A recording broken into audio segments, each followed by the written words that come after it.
Yusek, does the president feel compelled to personally and directly confront the allegations against him? What do you mean? Yung siya po mismo ang sasagot. Kaya nga. Ano bang dapat sagutin? Well, corruption allegations and the allegations of drug use. Sino po ba ang nagbibigay ng alegasyon tungkol sa korupsyon? I-share niyo ho itong video na to kung naniniwala ho kayo doon sa mga sinabi nitong si Senator Amy Marcos na adik ang kanyang kapatid doon sa napakalaking rally na isinagawa ng ating mga kababayang miyembro ng INC. Dito sa video na to, pagkakataon na ho nitong si Auntie Claire, ito ho ang pinakahihintay niya na masagot niya ng punto por punto yung mga tirada nitong si Senator Amy Marcos doon sa nakalipas na rally. Pero bago yan, isang like at isang subscribe. Masaya na ho tayo dyan at sa mga gusto sumali sa ating community, yung joint button nandyan lang ho sa baba. Ayun na nga mga kababayan, gusto ko nang tuldukan ito. Ang dami na ho kasi nagtatanong, ang dami nang nalilito.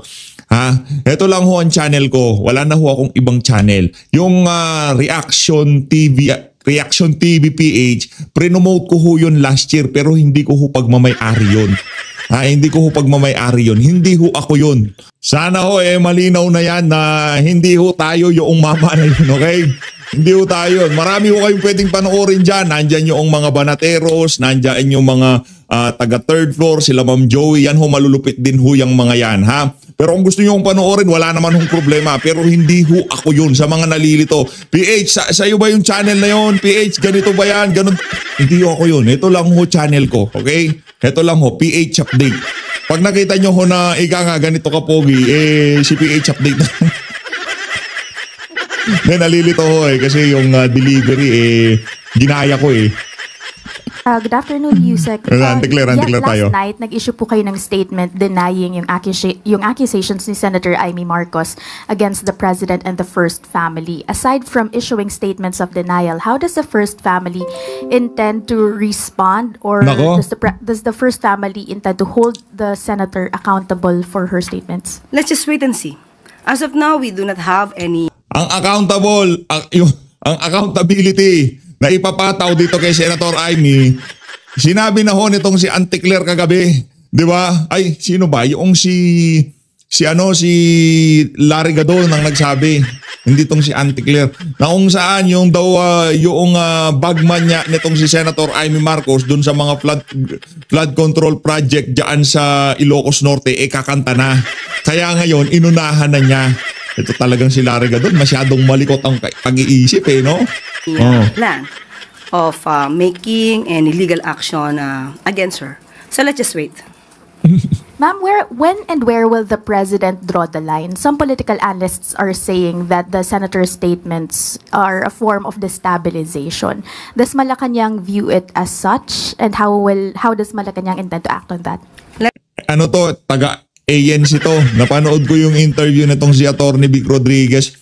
Ngayon medyo naniniwala na tayo doon sa sinasabi nitong si dating Congressman Mike Defensor. Kasi kinuwento din daw ho nitong si Master Sergeant Orly Gutes na hindi lang daw ho mga politiko ang binibigyan nila ng kickback, pati mga nasa media. Let us check first all the facts and the statements that she made. Then it's up to the OJ, maybe ombudsman, if they will make any initiative to investigate this matter. Ang problema kasi dito, Auntie Claire, paano mo sasabihin na destabilization? Paano mo sasabihin fake news yung mga sinabi nitong si Senator Amy Marcos? Una sa lahat, para mapasinungalingan yung mga aligasyon nitong si Senator Amy, dapat magpa-hair follicle test yung amo mong adik. Base dito kay Senator Amy Marcos, hindi base sa atin yan. Yan inuulit lang natin, pinaparot lang natin yung narinig natin kay Senator Amy na di umano, ang kapatid niya ay adik. Next question mula po kay Jean Mangaluz, PhilippineStar.com.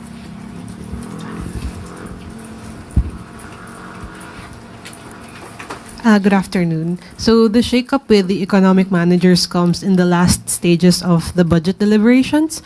How will this affect the 2026 budget? And does the palace think that... Tinanggal na daw ho yung etong si Adrian Bersamin. At itong si Amena Pangandaman, anak ng Tokwa Yusek. kumukubra ng bilyon. Tapos inosente ang boss niya. Pambihira niyan. Palakpakan natin ang narrative ng mga adik. Pambihira Yusek. Kukobra ng bilyon. Tapos hindi alam ng principal. Hindi alam ng boss. Pambihira niyan. These reassignments are enough to restore the people's trust in the budgetary process. Well, maybe it may be an issue, but we were able to talk to Secretary Go, and according to him, any reassignments of the cabinet members to DOF and DBM, they are all the same people who work on the budget, who work on the finance, so there will be no problem with that. So can we assure the people of a timely passing of the budget, Timely passing of the 2026 budget? Yes, there will be. They are working on that. Sunod na tanong mula po kay Bella Carriazo, Philippine Star. Good afternoon, ma'am.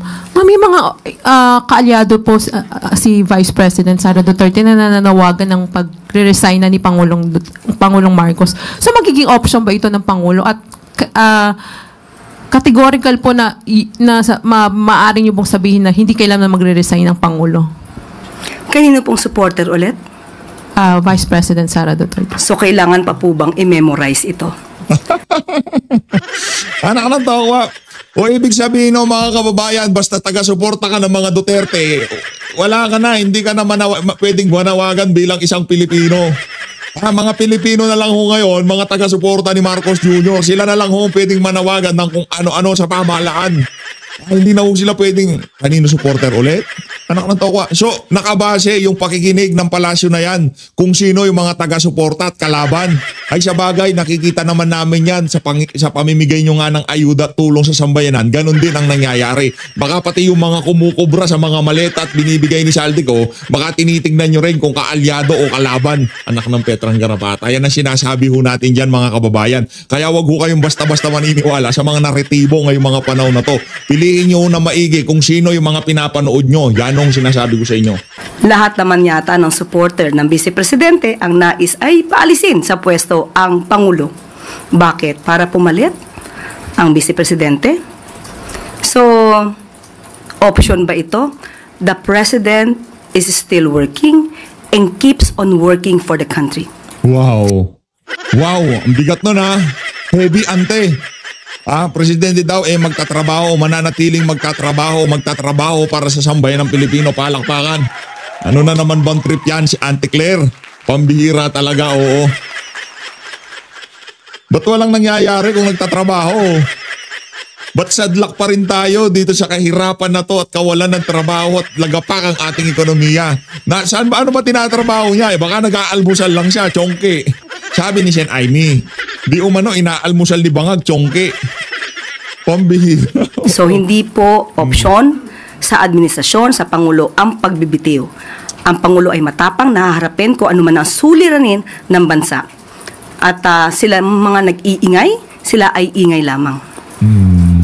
Walang bilang, hindi pinapakinggan. Kahit na sobrang tindi ng hinaing ng sambayanan, mga bingi ang mga yan. Kaya nga ho, yung mga nag-iikahos na Pilipino, hindi ho nila naririnig kasi kailangan pang i-validate kung kakampi nila yung mga yon. Diba? Kalaban, Pinklawan, Dilawan, o Duterte supporter ka? Duterte supporter, o wala, hindi ka kasali dyan. Wala kang bilang. Hindi ka pwedeng pakinggan. Ganon. Anak ng toka. Demokrasya tayo dito, madam. Sige, kung ayaw bumaba ng amo mo, sa 3 taon, sigurado kailangan yung bumaba dyan. At sinisigurado ko, kahit na matrabaho yung si VP Sara, yung papalit kay VP Sara, anak ng tokwa, kung hindi tatrabahuhin lahat ng kabalbalan na nangyari dito sa administrasyon na to. Hindi ho tayo matutuwa. Follow up lang, ma'am. Ma'am, while si President Marcos po ang nagsimula nitong pag-investigate dito sa... Teka lang, Bella Carriazo. Matino naman utak mo. Di ka naman ganyan dati, ateng. Sinusubaybayan kita, ang gaganda mong magtanong. Mukha mo lang hindi. Pamihira. Opening salvo pa lang ng tanong mo, alam ko na eh. Corruption allegations. Hindi po nyo ba nakikita na nagbubumirang ito sa kanya at bandang huli siya pa yung talaga mapupuntiran itong investigation na ito? Hindi po natin nakikita nagbubumerang ito. Pero ito ang nais ipakita ng mga propagandista, mga destabilizers para mailihis ang issue tungkol sa talagang nasasabing sangkot dito. Mga sangkot na nanais na makaligtas at makalusot. Dahil kapag nawala ang Pangulo sa kanyang pwesto, malamang muli magiging maligaya ang mga nasasabing sangkot dahil ang susunod na liderato, ipagpapatuloy kaya itong paninindigan ng Pangulo na sawatain at puksain ang korupsyon. Hindi. Diyan muna yung presidente mong adik base dito kay Senator Amy Marcos. Diyan muna yung presidente mong bangag. Diyan muna siya, wag siyang umalis dyan. Anak ng toko, nagbubumirang. Excited na ako doon sa mga sasabihin nitong si Paul Estrada. Paul Estrada ba yun? Oo, yun. Basta yung mga, yung mga di umanong binugbog daw ng mga goons ng administrasyon. Di ba? Kasi sinabi nitong si yun hindi ko na babanggitin yung NBI kasi hindi wala pong ebidensya doon. Kumbaga, hearsay yung sinabi nitong si dating Congressman Mike Defensor. Pero sigurado, binugbog ho pati asawa ng mga goons ng administrasyon itong si Marcos Jr. Ngayon, tinakot itong si Master Sergeant Orly Gutesa at bumaliktad na siya. Meron na siyang pinirmahang salaysay, hindi lang inilabas dahil nasunog sila kay Zaldico. Tama, mali. Pointless na rin kasi pagka ilinabas nyo yung pagre-recant nitong si Gutesa, sa bagay, yung mga taga-military, kinausap nga pala nitong si Martin Romualdez, di ba? Dinagdagan from 300, ginawang 350 yung allowance, no? Tinawagan nga pala, di ba? Kasama pa niya si Zaldico doon, di ba? Kaya ganun. Ayun na nga mga kababayan, base dito kay dating Congressman Mike Defensor, bumaliktad na ho itong si Master Sergeant Orly Gutesa. Pumirma na siya, binidyohan na siya, hindi lang ho ilinalabas dahil sunog na ho, ika nga, panisnaya ang galaw na yan ng ADIC administration, ika nga. Tulimante. One related question from Ivan Mayrina. Yusek, does the President feel compelled to personally and directly confront the allegations against him? What do you mean? Yung siya po mismo ang sasagot. Kayong ho. Ano bang dapat sagutin? Well, corruption allegations and the allegations of Nagulat siya. Uy, alam ni Ivan yun. Siyempre, Channel 7 yan. drug use. Sino po ba ang nagbibigay ng aligasyon tungkol sa korupsyon? Ang sinabi ni Zaldico, pauwiin po natin siya dito, ibigay niya ang tamang mga dokumento niya kung meron siya, at saka po natin sagutin ang inyong katanungan. Ang gusto naming marinig dito, ante, si Marcos Jr. Doon sa allegation ng addict siya, nitong si Sen. Actually, hindi na aligasyon yun eh. Kapatid niya yan eh. Mantakin mo, hindi mo sasabihin yun sa kapatid mo na addict siya na hindi naman totoo para siraan mo lang siya. Ika nga, masyado na hong marans yun. Masyado na hong brutal yun, ika nga. Hindi mo sasabihin yun. Pero nasabi yun ni Amy Marcos kasi nasaksihan niya, siya pa nagliligpit ng mga pagkatapos daw nilang mag-party-party, nakikita nitong si Senator Amy. Hindi na aligasyon yun, Sir Ivan. Yun ika nga, first-hand information na kung saan nasaksihan itong si Manang Amy. Manang Amy palakpangan natin si Senator Amy Marcos. Nagalit tayo kay Senator Amy nung panahon ng kampanya. Pinapalakpakan natin siya, hindi ho dahil sinusuportahan natin siya, hindi. Yung pagiging makabayan niya, yun ang ating kinabiliban doon sa ginawa niya kagabi. Palakpakan po natin isang beses itong si Senator Amy Marcos. Share niyo itong video na to kung naniniwala kayo na addict si Marcos Jr. Kung naniniwala kayo doon sa mga sinabi nitong si Senator Amy. Pero ganun pong hindi siya magbibitiw ika ninyo. But how is this going to affect his governance? Kasi whether true or not, meron po itong impact, for example, maybe sa international community or maybe domestically, meron pong mga nagdududa sa mga aligasyong ito. Ang mga magdududa lamang dito ay yung hindi gagamit ng kanilang isipan para alamin ang katotohanan. Matagal ng issue ang mga binabato sa Pangulo. Ito ay napasinungalingan na natin. Nagkaroon na po ng resulta na galing sa St. Luke's about the drug test. At pati po yung mga AI video na ipinupukol sa Pangulo na napatunayang peke. Lahat po yan. Pustahan tayo pagka wala ka ng pwesto sa Malacanang. Hindi ka na nakikipag-jamming kay Marcos Jr. ng kantahan. Kasi pagka ano yun, di ba, meron silang get together, kumakanta yan. Saan tayo pag di ka na nakikipag-jamming sa kanya? Yung sinabi ni Amy Marcos, papatotohanan mo din yan. 10 to 20 years from now, ikakwento mo sa mga apo mo, yung mga sinabi ni Amy, totoo yun. Nanunostra ko na, kumbaga ilinalatag ko na kasi yun ang mangyayari dyan. Panigurado. Yan ang nasagot na. So, hindi po ito makakasira sa Pangulo dahil alam ng taumbayan, mas maraming taumbayan ang naniniwala sa ginagawa ng Pangulo para sugpuin ang korupsyon. Sunod na tanong mula kay Alvin Baltasar, Radyo Pilipinas. Yusek, good afternoon po. Yusek, sa mga naging accusation, revelation kay Pangulong Marcos from video ni Saldico hanggang yung kahapong statement ni Senator Amy Marcos, sa assessment ninyo, naka-trigger ba ito ng public outrage against the President? Sa tingin po natin, naka-trigger ng public outrage hindi sa Pangulo. Kung hindi bumabalik ito sa kasinungalingan nila Saldico at sa ni Senator Amy Marcos. Marami na Excited na ako pagka itong si Saldico lumabas na talaga. Yung nag-all out na siya, ilinabas niya ng mga dokumento. Lahat ho ng pagtatanggol ho nila na yan, ika nga, babalik ulat sa kanila, magbubumirang yan sa kanilang lahat. Dito kay Auntie Claire, dito, sa kanila hong lahat. Wala hong makakaluso dyan, sigurado. Na po mga eksperto, marami na rin po na mga liderato na nagpapatunay na ang sinabi ni Saldico ay kaduda-duda. Hindi magmumula sa amin, kundi yung iba mga mambabatas na nagsasabing hindi ka panipiniwala ang sinabi ni Teka Saldico. lang, huwag mong gagamitin ika nga basihan kung totoo o hindi totoo ang mga sinasabi ni Saldico base doon sa sinasabi ng mga mambabatas. Yung mga mambabatas na yon, kaparehong mambabatas, sila rin ang naaakusahan na magnanakaw din sila sa budget ng sambayanan. Huwag mong gamitin yon. Yan, nasa Pilipinas, kaya lahat ng pagpapakaaso, itong mga congressman na to, yung nagpapreskon, lahat ng pagpapakaaso kay Marcos Jr. gagawin ho nila. Dahil meron din hong mga mga issue na nakaatang sa liig ng mga yan, na anumang oras pwedeng bumagsak. Diba? Kagaya nitong kay Dong Gonzales, kay Gigi Suarez, kay Dilipe, kay Garjola, lahat ho sila. O yung iba ngayon nananahimik, wala na yung mga maaangas na young guns. Ortega, ano na? Uy, do something. Ortega, please. Kaya mas mabuting umuwi siya dito para patunayan niya ang kanyang mga bintang. Bintang na sa ngayon ay walang basihan. Patungkol kay Senator Amy, kitang-kita naman po natin kung sino ba yung kanyang pinoproteksyonan.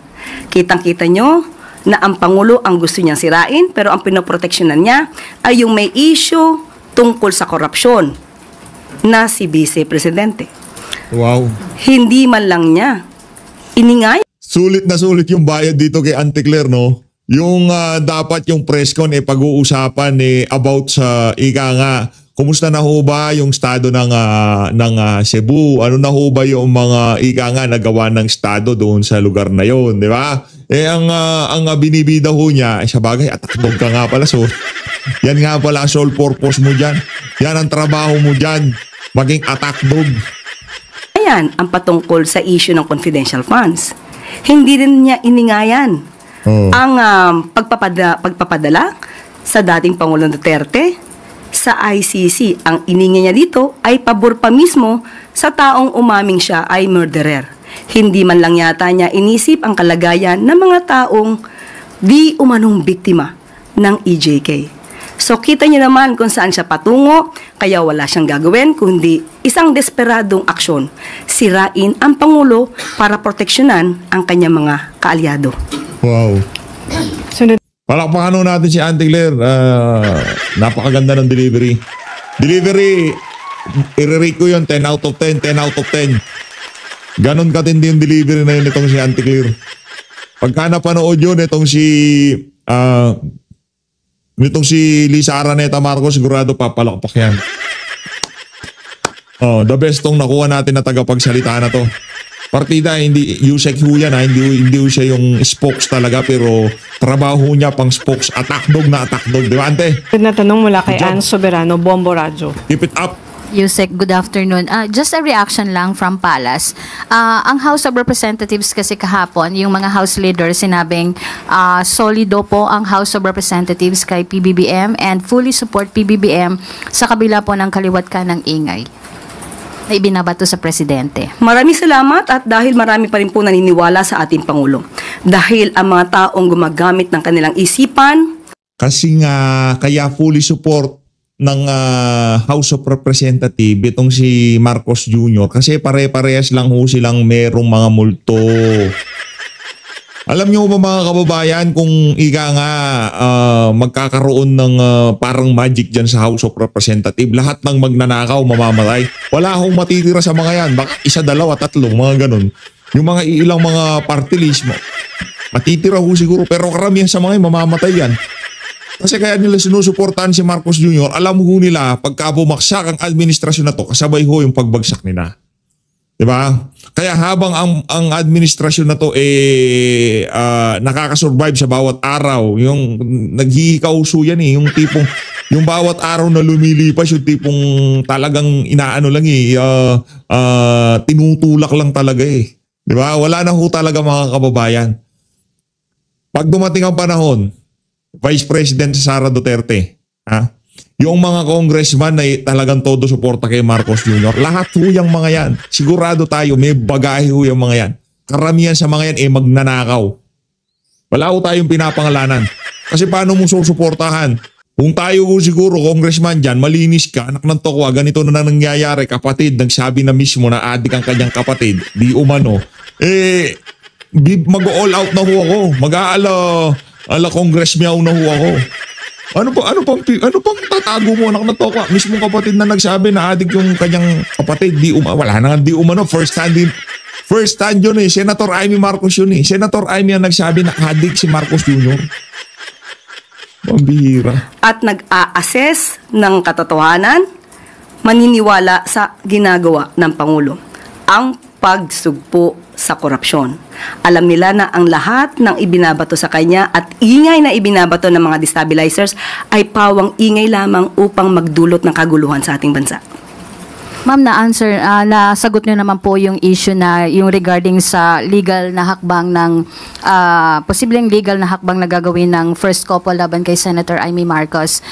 Sabi niyo wait and see. Pero kukuha lang po ako ng reaction din. Si Majority Leader Sandro Marcos nagbigay din ng pahayag kay Senator Amy at sinabi niya na hindi ito asal ng isang tunay na kapatid. Tinawag niya itong web of lies. Reaction lang po. The Palace. Yung kasinungalingan naman po talaga, kitang-kita niyo naman po. This is the same playbook ng kanyang mga kaalyado. Unang araw pa lang yata sa Maisog Rally, ito na po ang iniingay. Pero after a while, nagsalita ang dating Pangulong Duterte na walang katotohanan ng kanyang binibintang patungkol sa paggamit ng droga laban.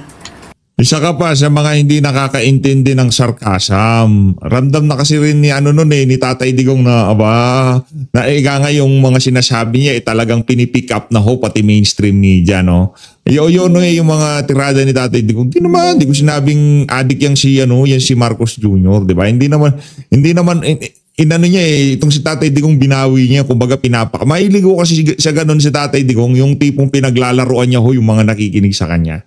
Ngayon, itong si Auntie Claire, ngayon ginagamit niya, si Tatay Digong na naman ngayon, maya-maya niya, sasabihin mo na naman na hindi mo pagkakatiwalaan. Pero ngayon, ginagamit mo naman yung kanyang mga pronouncements sa nakaraan. Pambihira ka talaga, Auntie Claire, napakasama ng ugali mo.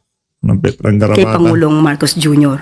So paiba-iba ng kwento, pero isa lang ang adhikain, tanggalin ng Pangulo sa pwesto. Yun po sinabi ni Majority Leader, ma'am. Sorry, hindi ito asal ng isang tunay na kapatid. At yun nga, ano po yung reaction ninyo dyan? Well, I cannot speak for Congressman Sandro. Kung ano po ang sinabi po niya, although meron akong kopya, sabi niya, hindi ito asal ng isang tunay na kapatid. I think he's talking about the character, the attitude of being a sibling. So, totoo naman, sa kapwa natin Pilipino, hindi naman talaga asal ang manira ng sarili mong kapatid. Tama naman ho yan. Sunod na tanong mula kay Bigyan niyo Samuel kay Auntie Claire yung Medinilla, kawawa naman siya. businessman. Baka umiyak pa yan. Good afternoon po, ma'am. Nung mga nakaraang linggo, nakapagbigay na po ng assurance yung Malacanang regarding po dun sa mga economic indicators tsaka targets na ma-achieve. Kaso recently po, after po mag-resign ni Executive Secretary at ni DBM Secretary Pangandaman, can the government, is the government still confident na ma-achieve pa rin niya yung mga economic targets niya this year? Yes po, yan po nga ang ating good news. Meron pa bang target itong si Marcos Jr. pagdating sa ekonomiya ng ating bansa? Pambihira, meron pa ho ba siyang target? Ano ng veteran karapata? Sa lagay na yan, may target pa ho siya. Paano na lang kung wala pa, di ba? Pambihira. Ekonomiya ng bansa na nanatili matatag at bukas para sa mga investors. So mamaya babanggitin ko yan. Follow up na lang po. Bali, paano po ma-maintain ng Marcos administration yung trust ng public at ng business sector? Unang-una, ano po ba ang nilalabanan ng Pangulo? Kitang-kita po natin ang nilalabanan niya, korupsyon.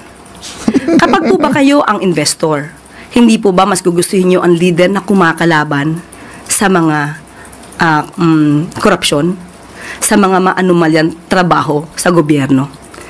So, kung kayo investor, mas dapat kayo magtiwala sa panahon ngayon ni Pangulo Marcos Jr. dahil kahit mismo siya, ang gusto niya, malinis ang bansa mula sa korupsyon. Paano nga niya malilinis? Base dito kay Senator Amy Marcos, adik daw yung kapatid niya. Paano mo lilinisin? Di ba? Ang bansa mo, kung wala ka sa tamang kaisipan, base dito kay Senator, ading, umuwi na tayo. Hahawakan ko ang kamay mo. Di ba? Wala kang malilinis. Sa susunod na 3 taon, kung mananatili pa rin tong si Bangag, wala akong mangyayari sa bansa natin. Anak ng Betang Garabata, pagpasok ni Bibi, ayusin ho natin itong sistema na to. Walang mangyayari dito, sinasabi ko sa inyo. Yung tipong ang politika natin ganito may mauupong matino kagaya nitong si dating Pangulong Rodrigo Duterte. Ngayon, yung mga kalaban sa politika, maghihintay lang ho ng 6 na taon, tamang pagkakataon, para makuha ulit nila kapangyarihan. Di ba? Yun ang problema natin dito mga kababayan. Kailangan hindi na ganun yung sistema natin. Kahit na sino maging presidente, yung nakaplano na, wala nang bago-bago. Kahit sino pa dyan, kahit sino pang presidente dyan, wala ka nang pwedeng baguhin dyan. Ang choice mo lang, itutuloy mo o itutuloy mo. Yun lang. Wala kang ibang choice na gawin mo gusto mo, kagaya nitong si Bangag. Polisiyan nitong si dating Pangulong Rodrigo Duterte, tapusin ng malawakang korupsyon, problema sa illegal na droga. Yan ang mga tinatarget noon nitong si dating Pangulong Rodrigo Duterte, di ba? Nung pagpasok ko niya, lahat ho yun nahinto. Korupsyon, naku, umaagos ng pera. Nakita nyo naman ho kung anong klaseng korupsyon ang nangyayari sa administrasyon na to. Hindi ho, ika nga, bagbag ang pinag-uusapan natin dito. Mali-maleta ho mga kababayan. Ganun ho katindi dito. Korupsyon. Bale ma'am, so far wala pong business sector, business group na lumapit sa Malacanang para mag-follow up kung ano na nangyayari dun sa mga cabinet. Wala akong update sa ngayon. Thank you po. Isang related question mula kay Chloe Ofana, Business World. Good afternoon po. Yung pag-a-assign po kay Secretary Recto as ES, isa po ba doong reason is yung para matulungan po ang Philippine economy to improve sa quarter 4 and reach po natin yung GDP growth target natin for the year? Hindi naman nawawala ang pagiging ekonomista kay Executive Secretary Ralph Recto. So kung ano po yung maitutulong niya, ibibigay niya naman po yun.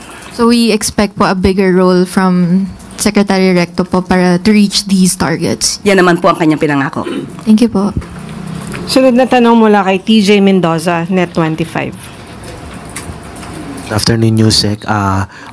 What do you think po, banat nga po ba o pagmamahal po ng isang nakakatandang kapatid yung ginawang statement po ni Senator Amy Marcos kagabi? And do you think she has a legal basis or batayan dun sa kanyang mga statement na even during the president's teenage years ay gumagamit na siya ng droga?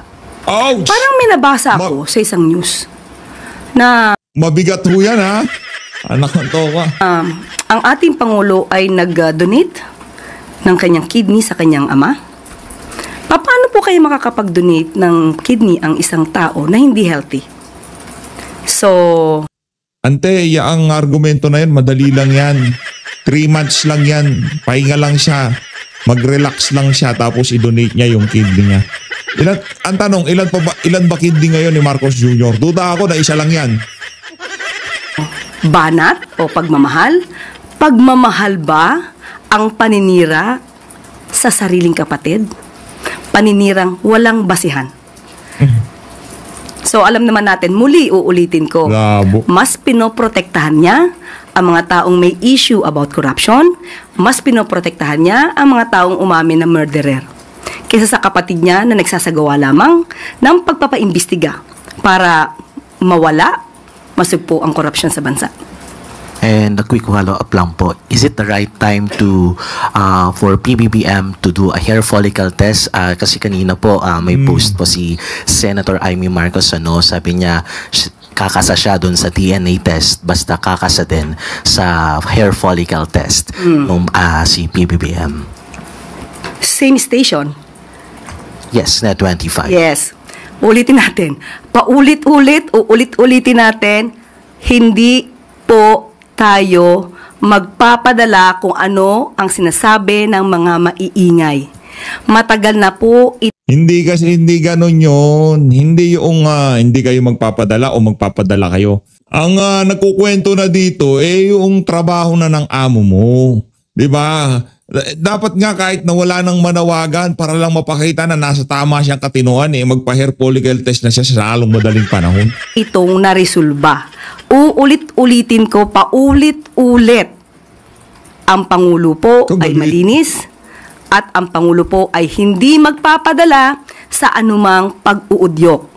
Pag-uudyok ng mga destabilizers, pag-uudyok ng mga obstructionists na walang gagawin kundi magbigay ng mga kondisyon, magbigay ng pag-uutos sa Pangulo kahit hindi na po ito naaayon sa kanyang pagtatrabaho. Sunod na tanong mula kay Cresceline Catarong, SMNI. Good afternoon, Yusek. Sa tingin po, regarding po rin po sa allegations ni Senator Amy, sa tingin po ng Malacanang ay gaano kalaki yung epekto ng mga aligasyong ito sa kredibilidad at imahe ng administrasyon po sa international community? Muli, international community, alam natin sila ay nag-a-assess, nag-i-evaluate gamit ang tamang data, gamit ang tamang facts. So, ang maaari lang mabudol ng mga ito ay yung mga taong hindi nag-iisip o yung mga taong isa lang ang adhikain, gibain ang gobyerno ni Pangulong Marcos Jr. Yusek, another po, kamusta po yung suporta ng uniform personnel po sa administrasyon matapos yung itong mabigat na aligasyon po ni Senator Amy? Hindi mabigat ang aligasyon ni Senator Amy. Walang basihan. Yan, walang kwentong walang kwenta. Yan, kwentong kutsero. So bakit magkakaroon ng pag-aalala ang mga miyembro ng AFP? Wala, hindi dapat seryosohin ang mga aligasyon ni Senator Amy. Isa lamang itong ingay. Ingay lang yan. Ingay lang. Naniniwala ako ingay lang yan. Sunod na tanong mula kay Tuesday New, DZBB. Hindi totoo, malinis si Marcos Jr. Sa mga nagsasabing bangag siya, ingay lang yan. Di totoo yan. Guni-guni nyo lang yung napakaraming nagurgur dahil sa bagyo. Guni-guni lang ho natin yung nagkakandawalaan ng pera. Hindi. Nasa tamang kaisipan ho, Pangulo. Sa sobrang bait ho niya, yung mga yung mga undersecretary niya, yung mga sekretary niya sa bawat ahensya, ika nga ginagamit ang pangalan niya. Kawawa naman siya. Ginagamit ang pangalan niya para mag-kickback sa mga flood control project. Ano to ka? Kawawa naman si PBBM. Hi, Yusek. Ano po ba ang plano ni Pangulong Marcos dito kay DepEd Secretary Sani Angara? Kasi at one point nabanggit din po ang pangalan ni Secretary Angara na di umano kasama doon sa mga nakinabang sa kickback sa flood control projects. Magsasubmit din po ba si Senator Angara ng resignation letter if ever tatanggapin ba ni Presidente? It's just a hypothetical question. Hindi po natin masasabi. Dahil kung ang paniwala naman po ni Secretary Angara ay siya'y malinis at walang dapat na ikabahala, hindi niya kailangang mag-submit ng resignation. Another one, ma'am. mayroon na pong mga impormasyon na si DepEd Undersecretary Trig V. Olivar ay nakasama rin pong napangalanan dito sa flood control mess. Nag-submit na raw po ng courtesy resignation. Natanggap na po ba ito ng OP or OES? Sa ating pagkakaalam, tinawagan po mismo natin si Yusek Trigiv at siya po daw ay nagbigay ng kanyang resignation letter. Kahapon. Tinanggap na po ito. Kahapon pa lamang. Si Bako yung mga yan, hindi ho nag-ano yan, hindi ho resignation letter yan. Sinibak ho talaga yan kasi talagang ika nga hindi ko alam kung ano nang gagawin ng mga yan. Kung meron na ba nagbigay ng instruction sa kanila na magtago na sila dahil ika nga wala na ho sa tarangkahan ng Malacanang tong issue na to. Nasa loob na, mga undersecretary na, mga sekretary na ng DPWH, mga undersecretary na ho dyan sa ng Department of Education. Trigiv Olivar ha. O sino pa? Itong yung anak nitong si Bersamin, itong si Adrian Bersamin, nasa loob na ho, executive secretary, anak ng executive secretary, kung tawagin ho yan lethal president, yang pwesto na yan ni dating executive secretary Lucas Bersamin. Ganon ho katindi yan mga kababayan. Ha? Kaya ito, ang mangyayari ho dito mga kababayan, talagang malamang sa malamang meron na nagpapayo dito sa mga individual na to. Punta na kayo kung nasa Sibunuan. So hindi pa po tinatanggap? Hindi po natin alam kung nabasa na po ng Pangulo pero pinadala na po kahapon. Okay, salamat po. One related question from Katrina Domingo. Last question na yan. Last question na yan. Ayoko na. Si Auntie Claire puro... Ma'am, you mentioned on Secretary Angara na kung ang paniniwala niya siya ay malinis, hindi niya kailangan mag-submit ng resignation. Following the same logic, applying it to former Executive Secretary Lucas Bersamin and former Budget Secretary Amina Pangandaman, bakit po magkaiba yung application ng logic or ng treatment doon sa tatlong sekretarya? Does it imply that the former ES and the former Budget Secretary may somehow have a sliver of doubt in terms of their integrity, unlike Secretary Angara? Ano siya, ma'am, ito, nakukyutan ako dito kay ma'am. Ma'am, ano to ang problema kasi dito, nakikijamming niya si Auntie Claire. Kaya hindi niya, yung isang prinsipyo, hindi niya pwedeng i-apply sa kabilang paksa. Yung prinsipyo dito sa isang tao na to, hindi applicable dito kay Bersamin. Yung kay Angara, hindi pwede kay Bersamin kasi nga nakikipag-jamming siya. Lagi silang nagkakantahan dyan sa Malacanang. Liwanagin natin. Liwanagin mo. Wala pong pagkakaiba. Ang dalawa po, si Executive Secretary mamalat-malat ka pa. At si Secretary Mina ay voluntaryong nag-resign out of delikadesa at gusto nila kung magkakaroon man ng investigasyon ay may malaya magkakaroon ng investigasyon. Ang Secretary Sani Angara, wala naman po siyang voluntaryong pag-resign. At ang sabi po natin, kahit po nag-resign si ES Lucas Bersamin at si Secretary Mina, nandun pa rin po ang tiwala ng Pangulo sa kanila. Even out of delicadeza? Secretary Sani Angara? I think that the question should be thrown at the Secretary Angara. Huling tanong mula kay Bettina Unite, Manila Bulletin. Ma'am, you earlier mentioned po that the government would provide protection to Saldico po if he comes home and testify po. Is this confirmed and kung anong klaseng protection po yung ibibigay ng gobyerno po? Again, what is confirmed? Kung magbibigay ang gobyerno ng protection po if he comes home and testifies. Kahit naman po sinong Pilipino ang uuwi dito at sinasabing nanganganib ang kanilang buhay, bibigyan po ng protection ng gobyerno. At pati po ang Office of the Ombudsman sa ating pagkakadinig ay sinabing po proteksyonan po siya. Anak ng tawa, puprotekta sa'yo yung mga tao na pinagbabantaan ka. Di ba? Ang problema dito, yung mga taong pinagbabantaan ka, yun ang puprotekta sa'yo. Di good luck na lang sa'yo, Saldico. Okay, Ivan Mayrina, GMA 7. Yusek, have you spoken to the President since last night nung nag-deliver po ng speech niya si Senator Amy? Napapansin po kasi natin sa messaging ninyo ngayon, you're not holding your punches anymore. What do you mean, I am not holding my punches anymore? Direkta nyo na pong kino-question ang mga aksyon ni Senator Amy, ang kanyang motibo.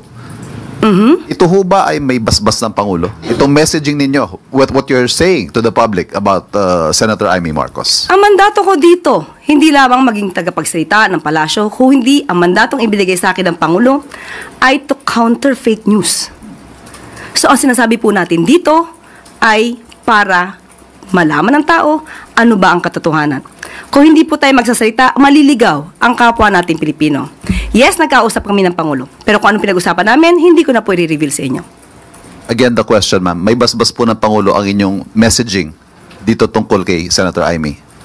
Anong messaging po ba ang sinasabi? Madami na po ako sinabi.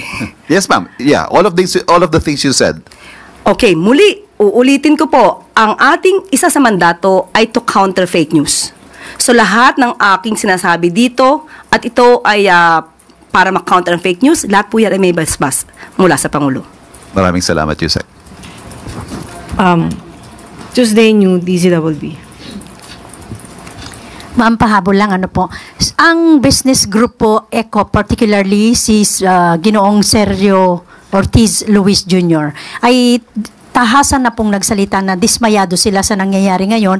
Nakakapirwisyo na raw po sa kanilang mga negosyo itong nangyayaring anomalya sa flood control projects, aligasyon sa Pangulo. Parang ang sinasabi po niya ay tapusin na yung ganitong mga kontrobersiya at ano raw po ang inaasahan nilang gagawin ng palasyo para itong mga ito ay hindi na makaabala sa takbo ng negosyo sa bansa. Totoo naman po, ang mga ingay nito nakakaapekto po to sa ekonomiya. Pero ano po ang maaaring gawin? Isinisigaw ng ibang mga grupo. Dapat maging transparent. Dapat ipakita, isa publiko ang paghihiling ng ICI.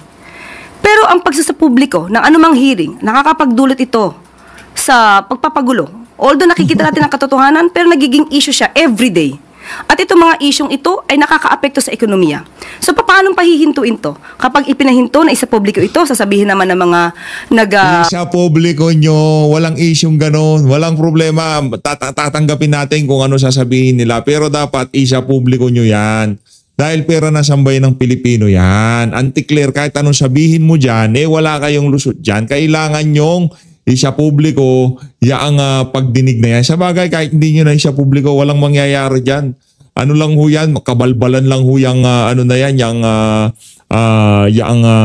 ICI na. Wala akong kwenta dyan. Walang mangyayari dyan. Yun yung sigurado dito. Nag-a-advocate ng freedom of expression and transparency and accountability ay tinaktakpan ng gobyerno ang paghihiring. Tinatakpan ng gobyerno ang mga dapat na isiwalat. So ang Pangulo, kung ano ang nararapat, gagawin niya. Hindi niya hahadlangan ang paghihiring, hindi niya hahadlangan ang managot, ang dapat na managot. At sana, maisip din ng mga kababayan natin, yung mga maiingay lamang, yung walang lihitimong adhikain, naaapektuhan po ang ekonomiya natin sa mga ingay ninyong walang kakwenta-kwenta. Yan, walang kakwenta-kwenta. Ivy Reyes, Bilyonaryo. Tandaan nyo ho yan, yung ingay natin walang kakwenta-kwenta. Kahit na malugmok na ang Pilipinas, wala akong kakwenta-kwenta kung manawagan tayo ng kung ano pa man, okay? Wala akong kakwenta-kwenta. Yan ho ang galing ho yan dito kay Anti-Claire, okay? Malinaw.